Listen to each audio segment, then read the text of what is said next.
안녕하세요. 대법문관입니다. 2023년 12회 변호사시험 민사법 선택형 기출문제 풀이입니다. 문호 근저당권의 피담보채권 확정 시기에 관한 설명. 자, 역시 실전에서처럼 풀겠습니다. 또 기억니은 디귿형 문제죠. 무조건 동그라미 1번부터 5번까지를 먼저 보셔야 됩니다. 보시면 디귿과 리을 옳은 지문임을 알 수 있죠? 그러니까 정답은 1, 2, 4, 5 중에서 고르시면 됩니다. 자, 이제 기억 지문 보겠습니다. 근저당권이 설정된 뒤 채무자 또는 설정자에 대해서 회생 절차 개시 결정이 내려진 경우 피담보 채무는 그 회생 절차 개시 결정 시점을 기준으로 확정된다? 예, 옳은 질문입니다. 그 채무자 측의 파산, 회생 개시 요거는 피담보 채권 확정 사유입니다. 원래 근저당권 자체가 채무자랑 채권자 사이에 계속적인 거래 관계를 전제로 담보할 채무가 추가, 변경, 소멸 할 수 있도록 하는 취지잖아요. 근저당권이라는 것 자체가. 근데 파산 선고가 되거나 채무자의 파산 선고가 되거나 회생 개시 결정이 되면 채무자가 그때부터는 더 이상 채권자랑은 일반적인 거래 관계를 지속할 수가 없습니다. 법에서. 그래서 파산이나 회생 개시 이후 채무들은 그 시점부터는 채무자의 거래 능력이 없다고 보고 그 시점에 피담보 채무가 확정됩니다. 결국 파산 선고나 회생 개시 이후 채무들은 그 근저당권으로 담보가 안 되고요. 그때 그 시점에 확정된다고 보게 됩니다. 그래서 기억은 정확한 설명입니다. 그러면 정답은 아까 디귿 리을 그리고 기억 올바른 설문. 그러니까 결국은 4번 5번 중에서 고르시면 되죠. 그러면 보기 미음만 보시면 되죠. 그 시험 떨어지고 싶으면 니은 디귿 리을 보시면 돼요. 자, 미음 보겠습니다. 공동 근저당권자가 목적 부동산 중 일부 부동산 A, B 부동산 중에서 일부 부동산에 대해서만 제3자의 경매 신청에 소극적으로 참가해서 배당받았다. 이 경우에 나머지 목적 부동산 B에 관한 근저당권의 피담보 채권도 매각되는 지급 시에 확정된다? 자, 이것 중에 처음 보시면 좀 에리케리 하시죠? 설명해 드릴게요. 일단 틀린 지문인데, 원래 근저당권에서, 원래 일반적인 근저당권, 부동산 하나 있다고만 생각해 보세요. 근저당권에서 경매 신청을 한 경우에 경매 신청이 피담보 채무의 확정 사유인가? 이 부분에 대해서 좀 알고 계셔야 됩니다. 잘 알고 계시죠? 근저당권자가 경매 신청한 경우랑 그 근저당권자는 경매 신청을 안 했고 단지 제3자가 경매 신청을 한 경우, 제3자가 경매 신청한 경우를 나누어 보는 것이 판례입니다. 근저당권자가 경매 신청한 경우와 근저당권자가 아닌 다른 사람이 경매 신청한 경우.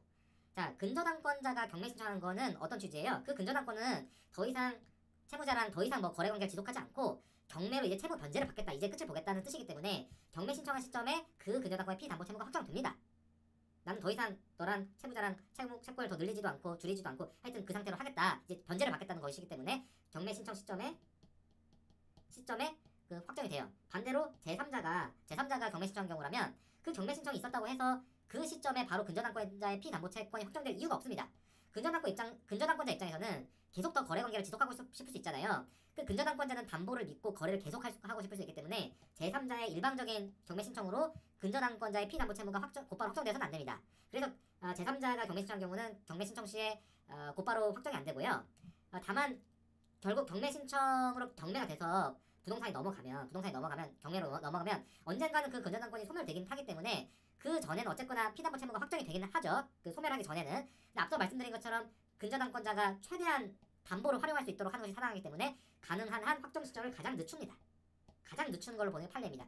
그리고 그 바로 가장 늦춘 최후의 시점이 바로 경매 매수인이 경매 대금을 낼 때예요. 경매 대금 완납 시입니다. 그러니까 정리를 하면 근저당권자가 경매 신청을 한 경우와 제3자가 경매 신청한 경우를 나눠 본쳐야 된다고 했는데, 이 제3자가 경매 신청한 경우는 근저당권의 피담보 채무는 매수인이 경매 대금을 다 낼 때까지는 아직 확정이 안 되고 경매 대금을 다 내야 하지만 그 경매 대금을 낸 시점에 비로소 확정됩니다.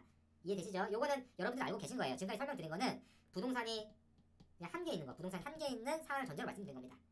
문제는 부동산이 두 개 있어서 공동 근저당권이 설정된 경우예요. 공동 근저당권 개념 잘 아시죠? 부동산이 A 부동산, B 부동산 있다고 했을 때 갑이 공동 근저당권자다라고 했을 때 근저당권은 한 개입니까? 두 개입니까? A 부동산, B 부동산에 갑이 공동 근저당권을 잡았다고 했을 때 그 저당권은 두 개입니다.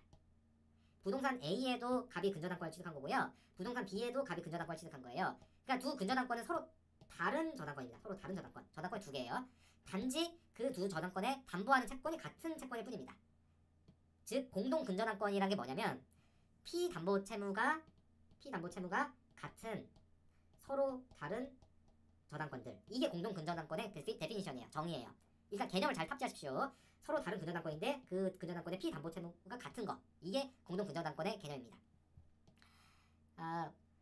만약에 부동산 A, B 두 개의 부동산에 관해서 갑이 근저당권을 공동 근저당권을 취득한 상태이고 이 A 부동산에 관해서 제3자 K가 경매 신청을 했다.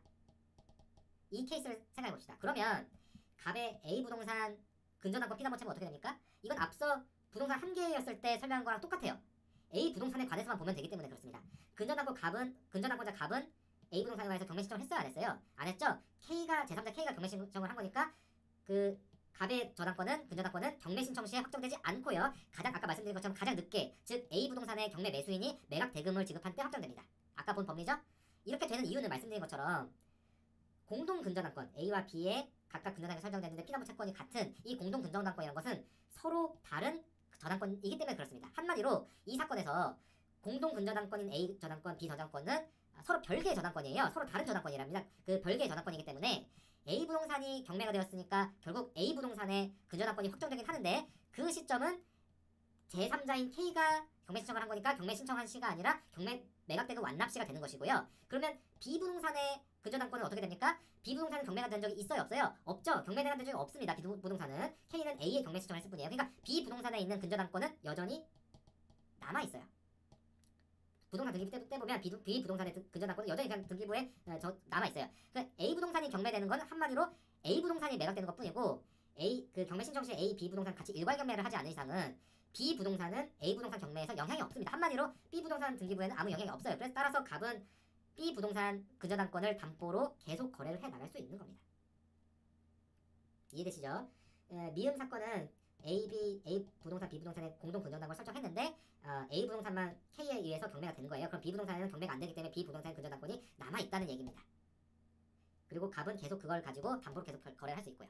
그러면 B 부동산의 갑의 B 부동산에 대한 근저당권, 이것의 B 부동산의 근저당권이 확정되려면 어떻게 돼야 돼요? 이 B 부동산에 관해서 경매 신청이 있어야 돼요.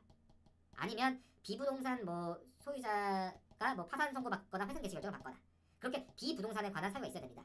이해되시죠? B 부동산에 관한 갑의 근저당권 피담보 채권이 확정되려면 B 부동산에 관한 확정 사유가 있어야 된다는 얘기예요. 참고로 이거 조금 더 어퍼 레벨인데 참고로 그렇게 다른 사유로, 즉 B 부동산 자체에 관한 사유로 B 부동산이 경매될 경우에 앞서 A 부동산에서 갑이 경매받았던 돈, 예를 들면 1억만큼을 A 부동산에서 배당받아 갔다고 하면 갑이 B 부동산이 나중에 따로 경매됐을 때 갑은 B 부동산에 대한 경매에서 앞서 받았던 1억만큼은 공제하고 배당받습니다. 그러니까 꽃배기로 받는 건 아니에요. 어쨌거나 그건 참고로 알아두시고, 어쨌거나 미음은 틀린 지문입니다. 왜 틀린 지문입니까? 일부 부동산 A에 관해서 제3자가 신청한 경매에서 우선 배당 받는 경우에 나머지 B 부동산에 대해서는 아예 확정 자체가 안 됩니다. 확정이 안 돼요. B 부동산의 근저당권은 계속 피담보 채무가 증가 변동하는 상태로 여전히 있습니다. 확정이 안 됩니다. 판례 읽어볼까요?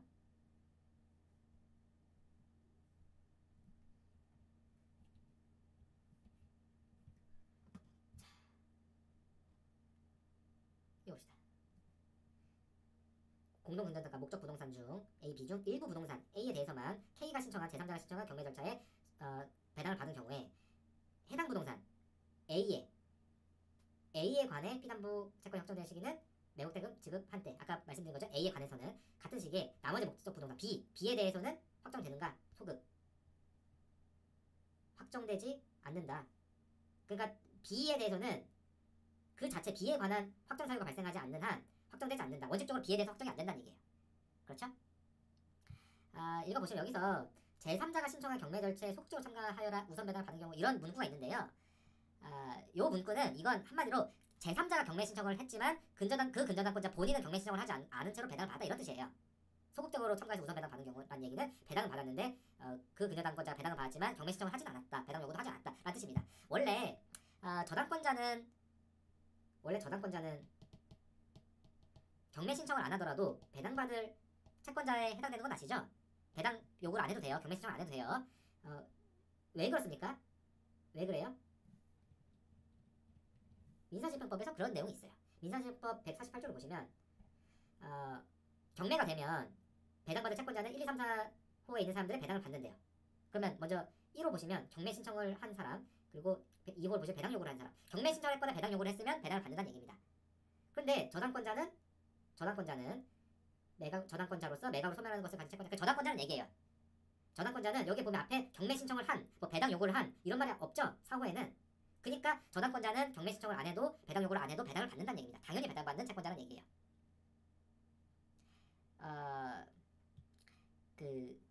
저당권이 경매로 소멸하는 경우 저당권자는 따로 경매 신청이나 배당 요구 없어도 배당 받을 채권자 범위에 포함되어 있다는 얘기인데요. 이건 91조랑 같이 이해하시면 됩니다. 민사집행법 91조 보시면 그 경매가 되면 거기다 저당권은 다 소멸됩니다. 경매가 되면. 그쵸? 그 저당권은 경매로 소멸한다는 얘기예요. 그러니까 방금 보신 조항 민사집행법 148조 4호랑 91조 2항을 결합하면 이 두 조항을 결합하면 저당권자는 꼭 경매 신청이나 배당 요구를 하지 않더라도 당연히 경매에서 배당받을 수 있다는 결론이 나옵니다. 이해되시죠? 그 미흡 지문에서 뭐 제3자가 신청한 그 경매 절차에 소극적 참가해서 우선 배당을 받았다 이런 부분 뜻이 바로 경매 신청이나 배당 요구를 안 했지만 저당권자로서 그냥 우선 배당을 받게 되었다라는 거예요. 요지는 미음 지문이 틀렸는데 틀린 이유는 공동 근저당권자인 A 부동산, B 부동산에 대한 그 별개의 부동산이지만 피담보 채무가 그 같은 저당권, 그 공동 근저당권인 갑이 경매 신청 A에 대해서 경매 신청을 하지도 않은 이상 B 부동산에 대해선 B부동산에 관한 근저당권 피담보 채무는 확정 자체가 안 된다는 거예요. 그래서 확정된다는 미음 지문이 틀렸습니다. 그래서 정답은 4번이 되죠. 아까 디글디글 무조건 맞다고 했고 기억이 옳고 미음이 틀리니까 정답은 4번입니다. 그러니까 실전에서는 바로 이렇게 보시고 6번 문제를 넘어가시면 됩니다. 니은 디글 리을 보고 계시면 안 돼요. 자, 해설이니까 니은 디글 리을 설명드리겠습니다. 디귿 후순위 니은 설명 안 되네. 니은 근저당권자가 피담보 채무 불이행을 이유로 경매 신청하면 경매 신청 시 피담보 확정되면 맞죠? 그 제3자가 신청한 경우랑 그 근저당권자가 신청 경우 나눠보라고 했었죠? 그러니까 확정되고 이렇게 경매 개시 결정이 된 후에 신청을 취하더라도 채무 확정의 효과는 번복되지 않는다? 맞습니다. 한마디로 이제 낙장 불입이라는 취지고요. 판례입니다. 판례. 니은 정확한 설명이에요. 그러니까 참고로 이것까지는 좀 모르셔도 될 것 같기도 하면서 뭐 알면 좋다고 생각되는 게 참고적으로 말씀드리면 정확히는 경매 신청을 하더라도요. 경매 신청을 하면 이제 경매 개시 결정이 나오거든요. 압류가 되거든요. 그 경매 신청하면 경매 개시 결정이 나오는데 이 경매 신청하고 경매 개시 결정 나기 전에 재빨리 경매 신청을 취하한 경우는 그러니까 경매 개시 결정 자체가 안 나온 경우 경매 개시 결정도 나오기 전에 경매 신청을 취한 경우는 그 경우는 피담보 채무 확정이 안 됩니다. 그리고 또는 경매 신청을 했지만 경매 신청이 각하돼가지고 경매 개시 결정 자체가 안 난 경우에 역시 피담보 채무 확정이 안 되고요. 그러니까 경매 개시 결정 자체가 경매 개시 결정이 안 됐으면 그런 경우는 어차피 경매 절차 진행이 안 되거든요. 진행되지 않기 때문에 굳이 피담보 채무를 확정시킬 필요가 없기 때문에 그렇습니다. 결국은 경매 신청을 해가지고 경매 신청을 해서 경매 개시 결정 이 개시 결정이 난 경우를 전제로 경매 신청 시점에 피담보 채무가 확정된다고 보시면 됩니다. 그렇게 확정된 이상 그 다음에는 경매 신청을 취하더라도 번복이 안 된다는 거예요. 이해되시죠? 경매 개시 결정까지 난 이상 경매 신청 시점에 그 확정되고 낙장 불입이란 얘기예요. 그 경매 개시 결정 자체가 나기 전에 뭐 각하되거나 취하된 경우는 그런 경우는 확정 자체가 안 됩니다. 그러니까 번복이 된다는 얘기예요. 그 경우는 이해되시죠? 그 뒷부분 설명 좀 어려우시면 모르셔도 돼요. 그냥 그 여러분들의 수준에서는 한 요렇게까지만 해도 그냥 뭐 맞다라고 하셔도 상관없습니다. 어쨌든 너무 어려우시면 그렇게 하시고요. 어쨌든 그 경매 신청 시에 확정된다. 그리고 그게 낙장 불입이다. 이 정도로만 아셔도 충분하십니다. 니은 정확한 설명이고 다음 디귿 후순위 저당권자가 경매 신청 경우 즉 이제 해당 근저당권자가 아니라 다른 사람 제3자가 경매 신청 경우라는 얘기죠. 그럼 이 선순위 근저당권 해당 근저당권의 피담보 채무는 매각된 건 즉시 확정된다. 정확한 설명입니다. 선순위 근저당권자 이제 갑을 얘기하는 거고 후순위 근저당권은 K를 얘기하는 거예요. 갑이 아닌 다른 사람 K. 그러니까 갑의 근저당권 피담보 채무 확정 문제에서 K는 제3자죠. 갑이 최대한 자신의 저당권을 담보로 사용할 수 있게 확정 시점을 가장 늦춰주는 겁니다. 이해되시죠? 다음 리을. 자 공동 근저당권자가 A, B 부동산 중 일부 부동산 A에 대해서만 제3자 K가 신청한 경매 절차에 소극적 참가해서 우선 배당 받는 경우 즉 경매 신청도 안 하고 배당 요구도 안 해서 하지만 이제 저당권자이기 때문에 배당을 받았다는 얘기죠. 그 경우에 이 A 위 일부 부동산 경매 신청이 들어간 위 일부 부동산 A에 관한 근저당권의 피담보 채무는 매각된 건 즉시 확정된다. 정확한 설명이죠? 아까 미음 할 때 설명드린 사안을 떠올리시면 됩니다. 그러니까 리을과 미음의 차이는 앞부분 똑같고 이제 A에 관한 근저당권 확정 시점, B 경매 신청이 없었던 B 부동산에 관한 확정 시점 요거의 차이를 묻는 거예요. 그러니까 리을은 맞고 미음은 틀립니다. 미음은 확정이 안 돼요. 자, 그 리을 지문을 좀 분석해드리면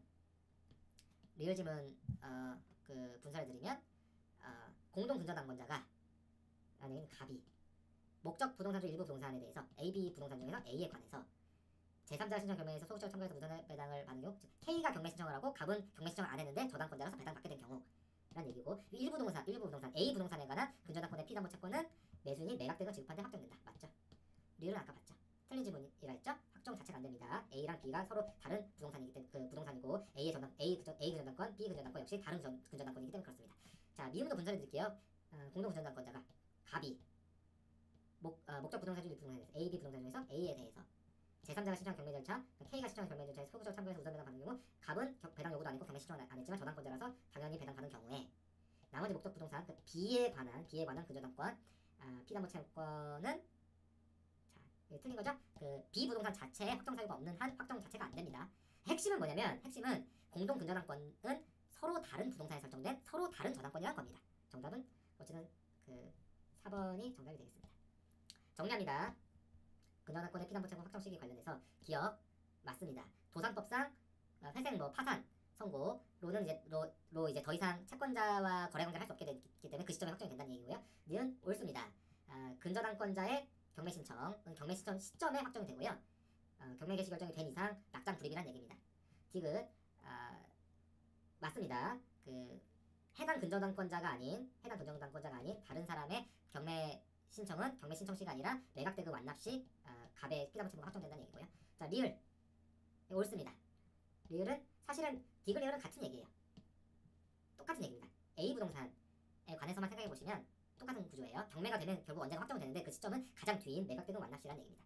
그리고 미음은 틀립니다. 왜냐면 A 부동산 관해서 확정되더라도 B 부동산의 근저당권 피담보 채무는 확정 자체가 안 된다. 자, 이상으로 민사법 문 5번 해설 마치겠습니다. 다음은 공법 6번 문제 해설하겠습니다.